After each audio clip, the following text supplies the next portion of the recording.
omnia ex spinius praetestim.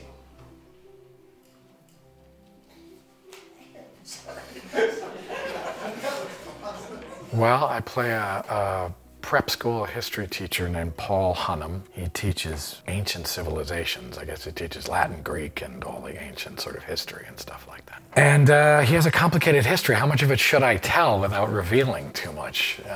You know, I mean, there's sort of, he's been at the school for many years.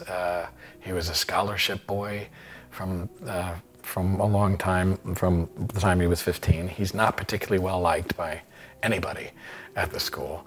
He's a disciplinarian, he's a hard ass, he's a kind of a square guy. He sort of has lots of physical, grotesque physical problems that put people off. And, you know, he's not a beloved teacher. Christmas break is upon us, and every year there's a number of boys with nowhere to go.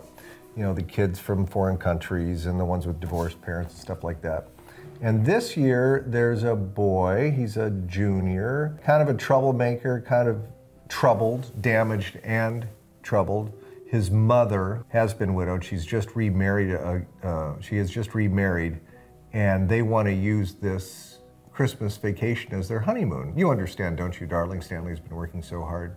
The teacher selected this year to stay behind with the boys is a very disliked, curmudgeonly ancient history teacher, Paul Giamatti. Through a kind of deus ex machina script device, all the other boys find somewhere else to go at some point, and it's down to just this teacher, played by Paul Giamatti, and this boy, and the head cook at the school. So this movie is about the adventures of these three kind of shipwrecked people during a very snowy 2 weeks in Massachusetts in 1970. My character, Angus Tully, say definitely very damaged kid.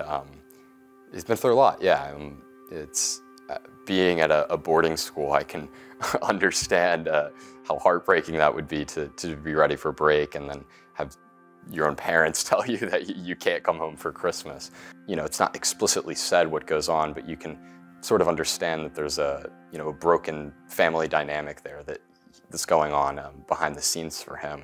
And yeah, I think that really comes out with, you know, his character and his daringness to say some of the things he says and to, you know, pull off some of the things he tries to pull off. But at the same time, charming and innocent. Mary is a longtime worker at the school, and she is the chef. She's in charge of food services, and she has just recently suffered a loss of her child. And what makes this interesting for her as a person in this world, this is her first time being completely alone. It sounds hyperbolic, and I'm sure it is, but I just think Paul Giamatti is the greatest actor. There's nothing he can't do. From the moment I first met him, when he auditioned for Sideways for me, going on 20 years ago, I thought, this guy can make even bad dialogue work, and he can, no matter what the dialogue is. I had him in Omaha for a public interview, and I said, you know, Paul Giamatti, you can really make bad dialogue work. I'll bet you could even read the phone book, like they say, read the phone book and make it compelling. And he laughed, and I leaned over, and I pulled out the Omaha phone book, and I handed it to him. I said, would you please just open up to a page? He started reading it and brought the house down. That's why I like Paul Giamatti. And he's just a lovely guy, brilliant guy, most well-read human I know, and a delight to work with. I wanted to work with him again since Sideways too, and I couldn't believe I got to work with him in the first place, and then thought, will it ever actually happen again? We tried at other times, and it just never worked out. In this movie, a couple of times, the planning of it never could work out. And, you know, it needed to be winter. It's one of those things where I don't even feel like it's work or anything, or I don't even feel like, you know, it's just a joy to work with a friend who I just love. They have this telepathic relationship that is sort of like, if sometimes there's explicit communication, but oftentimes it's almost monosyllabic because they know each other so well. They'll be like, cut, you know, just more, a little of that, yeah. And you could maybe yes, And then not no, but more of the other thing, precisely. And it's sort of like, it's like that, you know? Well, the part was written for him. Ever since Sideways, I just thought, I can't wait to work with Paul Giamatti again. And nothing really, nothing really came our way, nor did I find the right screenplay to tailor for him until this one. So David Hemmingson, the writer, and I clearly had Paul in mind while we were tailoring this, making the screenplay. Working with Paul it's a master class, dealing with those things like, what do you do when it's, 5 hours later after you shot a scene and it's like, oh, I could have done it this way, I could have done it that way. And there's no particular set of advice that he's giving me, but just getting an insight to how he deals with those things. And he's been there at that point. And, him just sort of describing, how he's changed and developed from those moments, and how it's actually a useful tool to kind of look back at things and, grow as an actor from looking back at things and not being satisfied with what you did in the past. He had never been in front of a camera before.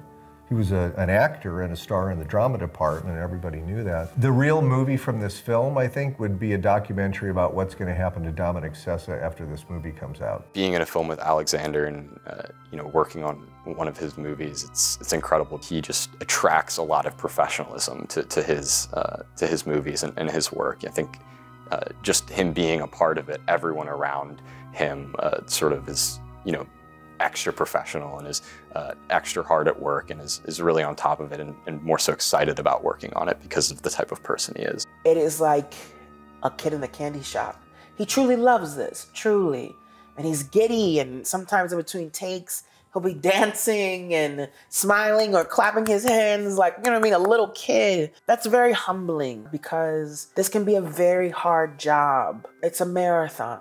It's a marathon versus a sprint, and what invigorates me, what continues to motivate me, is that this is someone who's been doing it for as long as he has, and he still has that childlike passion. So I have noted from previous films I've made that I like to get actors with good comic chops to play dramatic characters, because then the character won't easily descend into drear. Comic actors have a sense of rhythm and can kind of keep things aloft without cheapening the emotions, on the contrary. And I had seen Joy Randolph and enjoyed her immensely in Dolomite Is My Name, which, by the way, is a fine motion picture. And so she was among the actors I met for that part, either to have a meeting or to read for it, and I just kind of fell in love with her. I think this is an important story to tell now because in some respects, all bets are off. I think that my generation grew up understanding, or at least believing, that there were certain mile markers that you had to hit, and if you hit those mile markers, your life would go a certain way, and that society would go a certain way, and that you could trust in democracy, and that you could trust in integrity, and you could trust in all these things, that these institutions would never fail, that they would never falter, that they would always be here for us, And that's been profoundly challenged, and things have been destabilized, And I feel like the idea that someone can step up and make a difference in a kid's life like Paul does for Angus, In some respects, burn down everything he ever wanted. His entire life is predicated on the idea that he's a Barton man. And he says in the film, he's like, Barton means everything to me. It's my life. And yet he sacrifices that life at Barton for this kid, just to give this kid a second shot, And it's that sort of altruism, that sort of integrity, that sort of maturity, that sort of courage to sacrifice that I think we need to talk about and we need to see. You know what I'm saying? It's a movie about these three completely unlikely people forming a bond and finding common ground and common humanity. Three people you wouldn't think would sort of come together. And like I say, it's a story about, it's a nice story, about self-sacrifice and things like that. And I hope that it's funny and all those kinds of things. I hope it's got, laughs and emotional stuff like that, and it's just a nice story, So I just hope it's just what his movies always do, which is just give you this real sense of lived humanity and stuff like that just feels comforting in some way. The Holdovers. Ouch! Jesus! Put dirt on them!